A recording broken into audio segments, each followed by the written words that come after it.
Good evening. Thank you for joining us. I am Chipolopolo Gracie, and this is your Icu Tv main news bulletin. Let's take a quick look at the stories making headlines. Lungu family challenges court ruling on repatriation and funeral conditions. Police probe discovery of decomposed woman's body in Meanwood, Ibex. Ministry of Education officially launches 2025 TETS and TETS fair in Lusaka. In international news, Gaza Mourns Al Jazeera journalists killed in Israeli airstrike. And in sports news, Grant urges fans not to rule out Chipolopolo despite Chan's setback.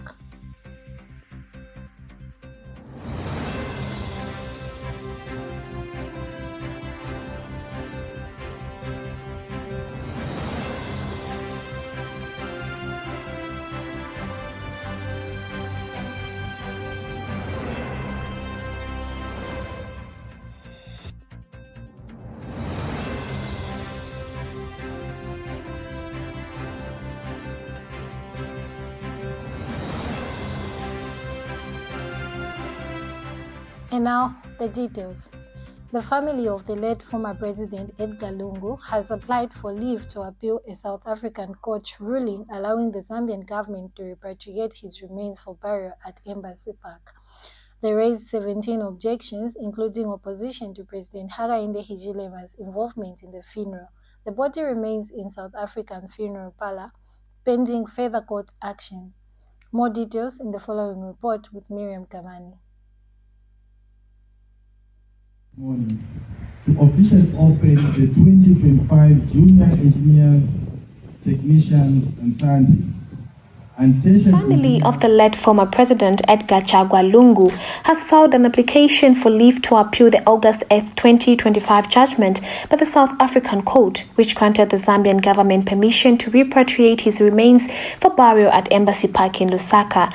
Attorney General Mulilo Kabesha clarified that the family has not yet filed a formal appeal, but has submitted a request for leave to appeal the earlier ruling.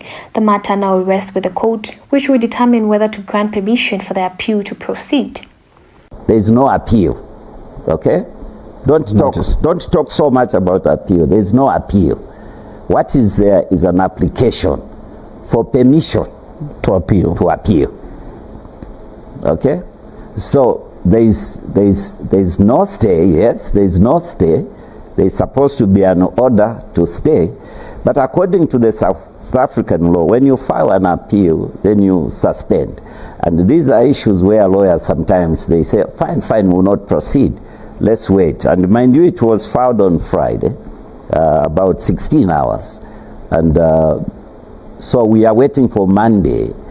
Maybe then the court will be able to give directions as what should happen next. Or the court can decide to dismiss the application. Among the 17 grounds raised in the application, the family opposes the involvement of President Hakainde Hichilema in the funeral proceedings and insists that such participation was never agreed upon. The body of the late president remains in custody of the South African funeral parlor and has not yet been handed over to the Zambian High Commissioner. We presented evidence of President Edgar Chagwa Lungu himself speaking to that fact. That evidence was not alluded to. Expressing the wishes of President Edgar Chagwa Lungu, or what should be construed to be his wishes, that was not alluded to. And we felt that perhaps if the court had gone to look at the evidence and not narrowly look at what was a purported agreement, which essentially were concessions as it were, they would have arrived at a different decision. The family remains resolute in its position that President Hichilema should not play any role in the funeral proceedings should the burial go ahead in Zambia. Miriam Deborah Gamani reporting for Icu TV News in Lusaka. Police have launched a investigation after the decomposed body of an unidentified woman was discovered in an unfinished house in Meanwood, Ibex.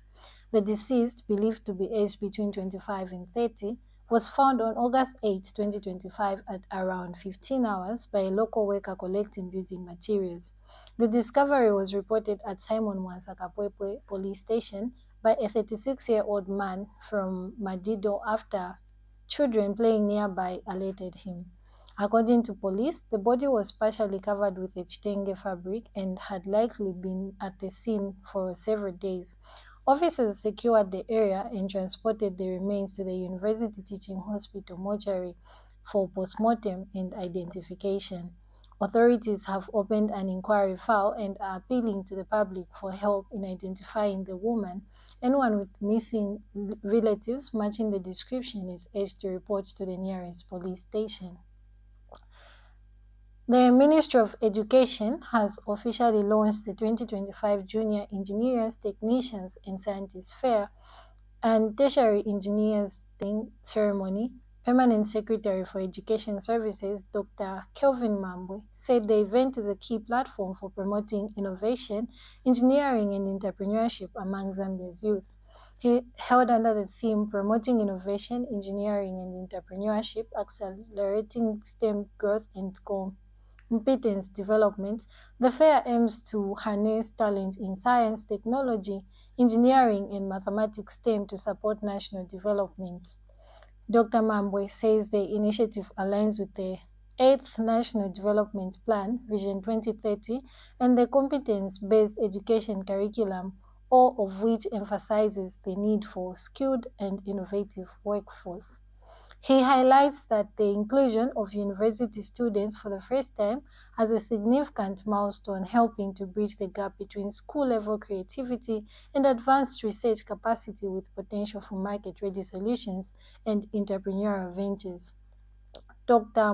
Mambwe also announces that the fair will culminate in a 2-week boot camp for 60 top learners to further develop their innovations.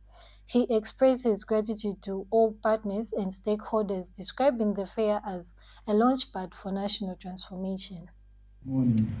To officially open the 2025 Junior Engineers, Technicians and Scientists and Tertiary Engineers, Technicians and Scientists Fair, held under the theme Promoting Innovation, Engineering and Entrepreneurship, Accelerating STEM Growth and Competence Development.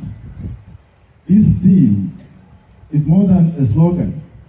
It is a call to action for Zambia to harness the talents of its young people in science, technology, engineering, and mathematics, and to channel that talent towards innovation and enterprise that can transform our nation.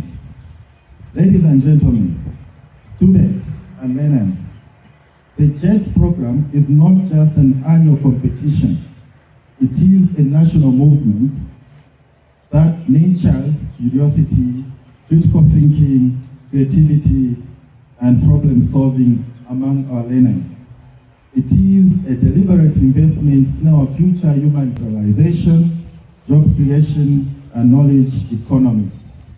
Through these fairs, like this one, the youth in this country are challenged to apply knowledge to solve real-world problems in energy, agriculture.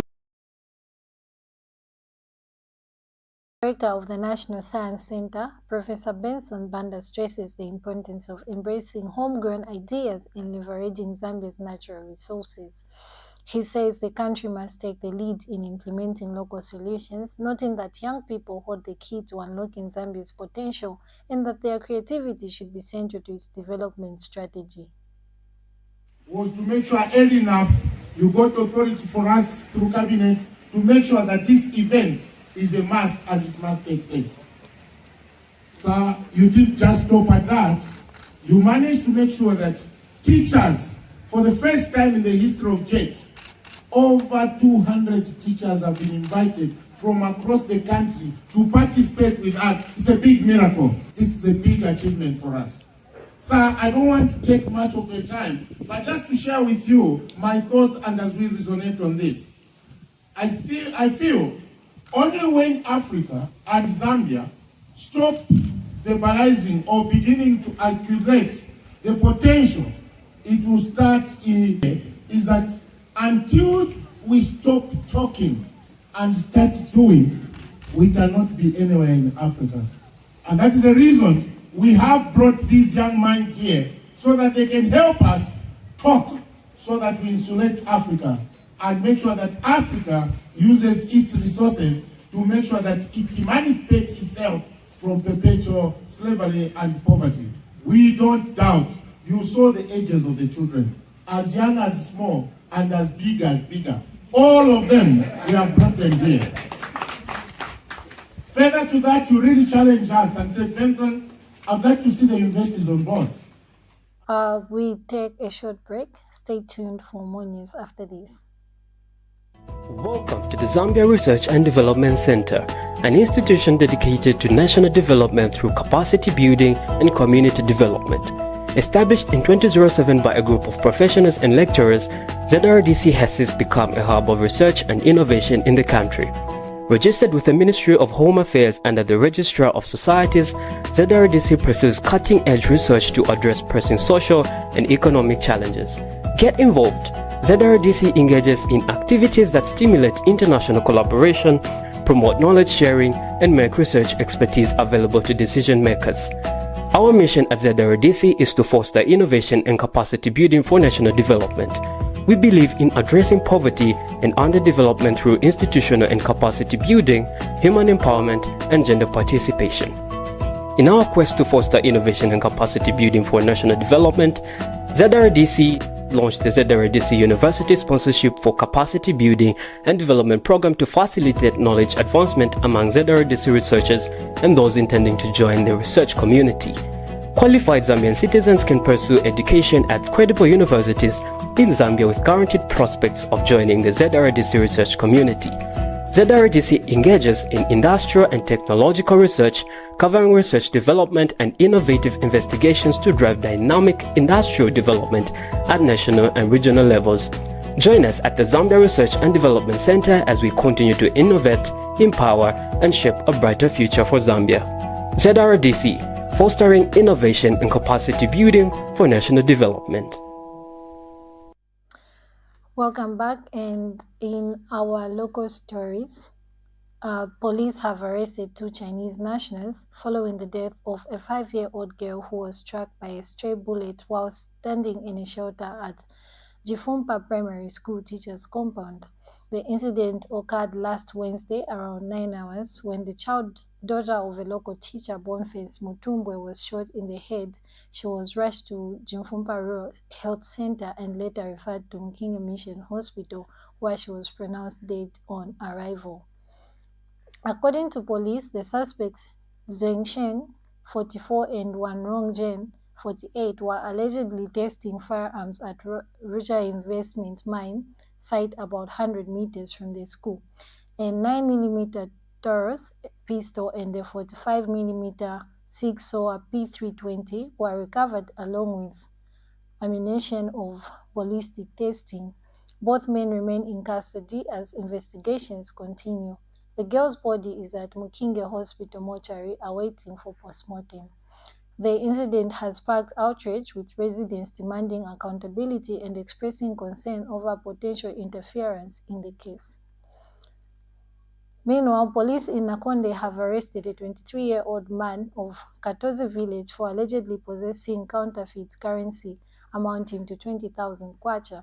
Muchinga Province Police Commanding Officer Dennis Mola identified the suspect as Langford Simutowe. He was apprehended after attempting to deposit the fake notes at a mobile money booth in Katozi Market. Mr. Mola says the incident occurred on Friday, August 8, 2025, around 1640 hours, and was reported to Nakonde Police Station by the booth owner Nelson Manda at 1720 hours. According to police, Simutowe presented 100, 200 kwacha notes and all suspected to be counterfeit. During the transaction, the booth operator became suspicious after examining the notes, apprehended the suspect and escorted him to Nakonde Police Station. Police have since seized the counterfeit currency and placed the suspect in custody. Authorities are urging members of the public to remain vigilant when handling large sums of cash and to report any suspected counterfeit money to the nearest police station. Minister of Infrastructure, Housing and Urban Development, Engineer Charles Milupi, has commissioned The Abram Zayoni Makola Toll Plaza along the newly rehabilitated Masangano Fisenge Road. The plaza forms part of the Phase 1 of the Lusaka Dual Carriage project implemented under a public-private partnership model aimed at improving road infrastructure and stimulating economic growth. Minister Milupi noted that increased road usage and a collapsed rail network have worsened road conditions, prompting government to prioritize sustainable maintenance through tolling and alternative financing. The Lusaka project spans 327 kilometers, includes bypasses, weight bridges, and toll plazas to enhance transportation efficiency and regional trade. We take another break. Stay tuned for sports and international news. The Information and Communications University is driving the thrill for the nation in research and development. Enroll now for full-time and distance programs in the School of Engineering, Humanities, Business and Education. To apply, visit our website at www.icuzambia.net or call us on +260 211 221 662 or 0966 342 359. Sponsorship is available. Enroll now.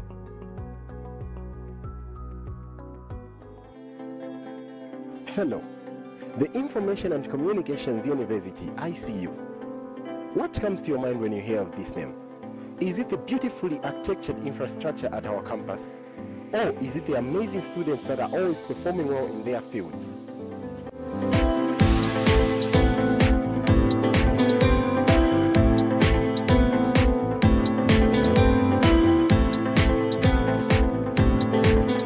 My name is Zimba Emmanuel, and I present to you Alumni Chronicles, a program that gets to look at all students that have passed through the corridors of ICU and are making an impact in society today.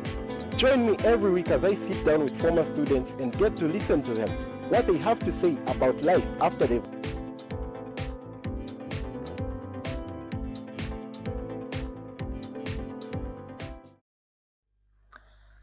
In international news, hundreds of mourners in Gaza City have laid to rest 5 Al Jazeera journalists killed in an Israeli airstrike near Al-Shifa Hospital cemetery. Colleagues, friends and relatives gathered in sorrow, with some holding high-flash jacket-marked press in silent protest.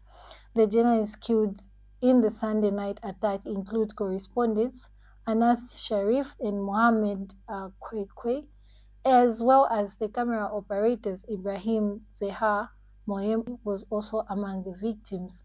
According to Reporters Without Borders, RSF, 3 other journalists were wounded in the same strike. We are still in international news. Motorists over the age of 70 could soon be banned from driving unless they pass compulsory eye test as part of major reforms of road safety laws in England and Wales. The proposal expected in a new government strategy this autumn aimed to reduce facilities linked to poor eyesight among older drivers. The changes follow an increase into 4 deaths caused by drivers with vision impairments.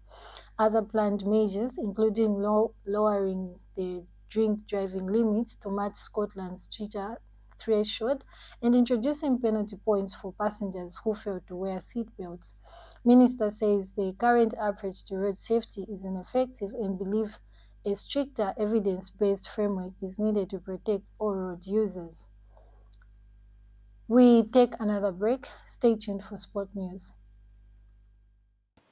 Did you know that mental health conditions are treatable and recovery is possible?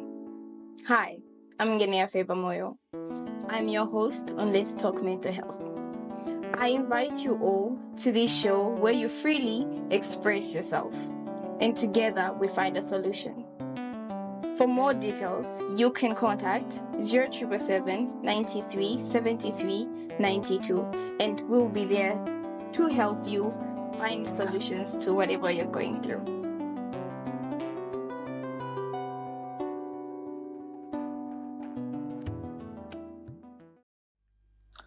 In sports news, Chipolopolo head coach Avram Grant has called for calm and continued support following Zambia's second consecutive loss at the CHAN tournament, a 2-1 defeat to Angola. The result leaves Zambia at the bottom of Group A without a point, but Grant insists that the team is showing progress and still has a chance to qualify with the remaining matches against Kenya and Morocco.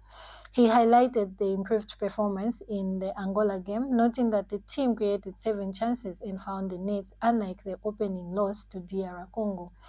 Zambia now faces a must-win clash against Morocco on Thursday, 14th August, to keep qualification hopes alive, though local fans have expressed frustration over the team's lack of focus, poor ball retention, and fitness issues.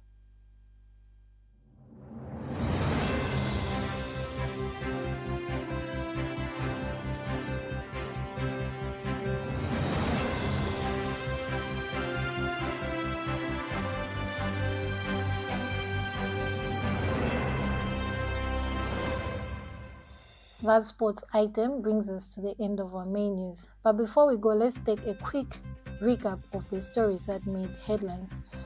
Lungu family challenges court ruling on repatriation in funeral conditions. Police probe discovery of decomposed woman's body in Meanwood, Ibex. Ministry of Education officially launches 2025 TETS and TETS fair in Lusaka. In international news, Grant urges fans not to rule out